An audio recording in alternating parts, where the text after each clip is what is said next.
खबर आप दोनों मेरे साथ में रहिएगा। पाकिस्तान के खैबर पख्तूनख्वा में फिर से हुआ है आतंकी हमला। आतंकियों ने पुलिसकर्मियों को निशाना बनाया। हमले में 3 पुलिसकर्मियों की मौत हो गई है, 4 लोग जख्मी हो गए हैं। आतंकियों ने घात लगाकर यहां हमला किया। खैबर पख्तूनख्वा के मरवत जिले की यह घटना बताई जा रही है, जहां पर आतंकी आए, घात लगाकर हमला कर दिया और इसमें 3 पुलिस वाले मारे गए हैं, जबकि 4 लोग हो गए हैं जख्मी। खैबर पख्तूनख्वा जो पिछले कुछ दिन से लगातार धमाकों की आवाज से गूंज रहा है, एक के बाद एक धमाके हो रहे हैं। अब खैबर पख्तूनख्वा के मरवत जिले में यह घटना घटी है, जहां आतंकियों ने घात लगाकर हमला किया। मेजर शाह, इधर ईरान इसराइल पर नजर, उधर रूस और यूक्रेन की बात हम करते हैं, लेकिन बांग्लादेश अलग हालातों से गुजर रहा है और पाकिस्तान में तो हालात सुधरते हुए दिख ही नहीं रहे।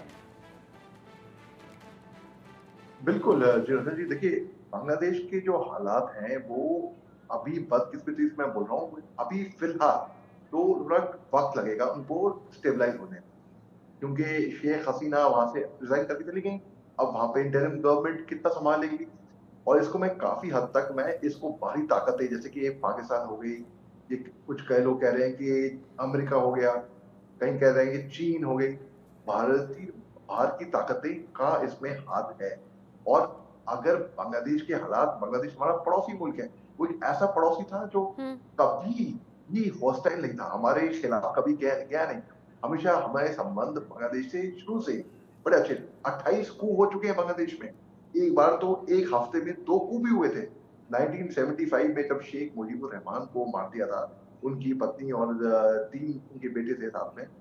तो तब से हालात बिगड़ते बिगड़ते हुए उनकी कब तक मिलिट्री उनकी पावर में आके संभाल नहीं पाई है। तो बांग्लादेश के, और वैसे भी गरीब देश है बेचारा वो, अभी और जिस तरीके से वहां पे माइनॉरिटीज के साथ इस तरीके से बदसलूकी हुई है, ये कतई मंजूर नहीं होगा। कोई दुनिया को, इंसानियत के लिए बिल्कुल मंजूर नहीं होगा। तो बांग्लादेश के हालात अभी फिलहाल हाँ, इनको स्टेबलाइज होने में बहुत टाइम लगेगा। बांग्लादेश के हालात और स्टेबल जितनी होते भी हुए दुनिया, नजर नहीं आ रहे और पाकिस्तान जहां लगातार आतंकी हमले हो रहे हैं और पाकिस्तान वही फसल इस वक्त काट रहा है जो उसने काफी वक्त पहले बोई थी, ये कहिए दशकों पहले जो बीज बोए थे वो फसल अब काटी जा रही है आतंकी हमलों के तौर पर। बहुत शुक्रिया मेजर शाह और निपुण जी आपका मेरे साथ में इस डिस्कशन में साथ में रहने के लिए।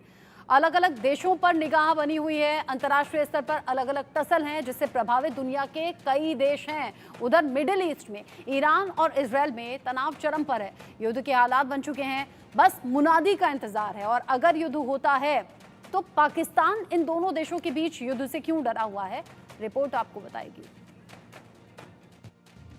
एक तरफ जहां मिडिल ईस्ट बारूद के ढेर पर बैठा हुआ धधक रहा है, तो वहीं पाकिस्तान और ईरान भी उस जंग की तपिश को महसूस कर रहे हैं। हानिया की हत्या के बाद इजराइल पर हमले का खतरा बढ़ता जा रहा है। हिजबुल्लाह और हमास इजराइल पर आग बबूला हैं और अंदेशा जताया जा रहा है कि ईरान और इजराइल में कभी भी जंग का बिगुल औपचारिक रूप से बच सकता है। और जब ईरान डायरेक्ट जंग में कूदेगा तो उसके प्रॉक्सीज भी पीछे नहीं हटेंगे। ऐसे में हमास, हिजबुल्लाह और हुती भी अपना दम दिखाने में पीछे नहीं हटेंगे और फिर एक बड़े युद्ध में मध्य पूर्व की सरजमी एक बड़े युद्ध में तब्दील हो सकती है। और अगर ऐसा होता है तो जहां दुनिया 2 खेमों में बटी हुई नजर आ सकती है, तो ईरान का पड़ोसी मुल्क पाकिस्तान पर भी असर पड़ेगा। तेहरान और तेल अवीव के बीच कोई भी सीधा सैन्य टकराव इस्लामाबाद के लिए सुरक्षा मुद्दों को बहुत जटिल बना सकती है। ऐसे में ईरान और इजराइल के बीच की तनातनी पाकिस्तान की उलझन को बढ़ा रही है। ये इसलिए भी अहम है क्योंकि पाकिस्तान में ईरान के बाद दुनिया की दूसरी सबसे बड़ी शिया आबादी रहती है। शियाओं के अलावा भी पाकिस्तान की बड़ी आबादी ईरान के प्रति लगाव रखती है और इजराइल को पसंद नहीं करती है। ऐसे में ईरान से जुड़े मामले को पाकिस्तान को बहुत एहतियात से संभालना होगा। एक रिपोर्ट के मुताबिक ईरान इजराइल जंग पाकिस्तान में काफी असर पड़ेगा। इसमें देश में धार्मिक संगठनों के दबाव के साथ ही सीमा पर सुरक्षा चुनौती की बड़ी बात होगी। पाकिस्तान का इजराइल के साथ राजनयिक संबंध नहीं है। ऐसे में पाकिस्तान सिर्फ अंतर्राष्ट्रीय बिरादरी से हस्तक्षेप करने का आग्रह कर सकता है। पाकिस्तान विदेश मंत्रालय भी आमतौर पर ईरान इजराइल समस्या को जवाबी कार्रवाई के बजाय संयम बरतने और कूटनीति से सुलझाने पर जोर देता है। जाहिर है कि एक परमाणु सशस्त्र देश के रूप में पाकिस्तान अपनी सीमाओं के पास किसी भी अस्थिरता या सैन्य टकराव को रोकना चाहेगा। एक तरफ हमास ईरान और दूसरी तरफ इजराइल के बीच संघर्ष में किसी भी तरह की वृद्धि से इस्लामाबाद की स्थिति में कोई महत्वपूर्ण बदलाव नहीं आएगा। हालांकि ये मुमकिन है कि देश के शिया घटक ईरान के पक्ष में निर्णायक रुख के लिए पाकिस्तान पर दबाव डालेंगे। दरअसल पाकिस्तान आमतौर पर फिलिस्तीनी इजराइल मुद्दे पर सऊदी की बात मानता है। ईरान इजराइल सैन्य टकराव की स्थिति में सऊदी के बाद ही पाकिस्तान प्रतिक्रिया देगा और ये बहुत सतर्कतापूर्ण होगा। पाकिस्तान सीमा पर एक अनिश्चितता बनी हुई है।